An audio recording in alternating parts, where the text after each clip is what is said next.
खंडणीच्या गुन्ह्यात वाल्मिक कराडनं विष्णू चाटेच्या मोबाईलवरून अवादा कंपनीच्या व्यवस्थापकाला 2 कोटीची खंडणी मागितल्याचा उल्लेख आहे। त्यामुळे तपासात हा व्हिडिओ महत्त्वाचा ठरू शकतो।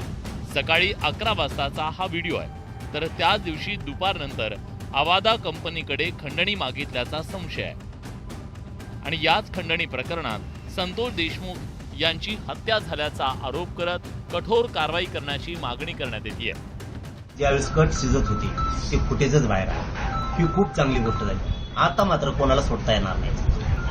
असं अर्ज करत होती, एवढा खून पाचवायसाठी अर्ज करत होती। मुख्यमंत्र्यांना माझं सांगणं आहे, एकाची जामीन होता कामा नये। जर जामीन झाली ना खंडणी किंवा खुनातल्या आरोपीची, देशमुख कुटुंबाला त्या जीवाला धोकाही मर्डर करू शकते। त्याचं यांना सुटू देऊ नका।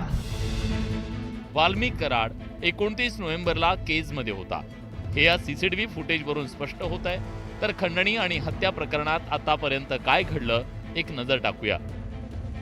9 डिसेंबरला सरपंच संतोष देशमुखांची हत्या झाली, त्याच दिवशी 6 जणांविरोधात गुन्हा दाखल करण्यात आला।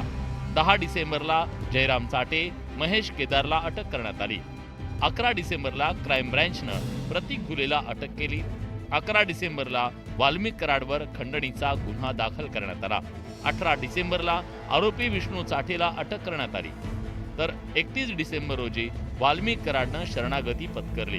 3 जानेवारीला डॉक्टर संभाजी वायबसे आणि सिद्धार्थ सुनवणेला ताब्यात घेण्यात आलं। 4 जानेवारीला सुधीर सांगळे, सुदर्शन घुलेला पुण्यातून अटक करण्यात आली। तर 14 जानेवारी रोजी वाल्मिक कराडवर मकोका लावण्यात आला।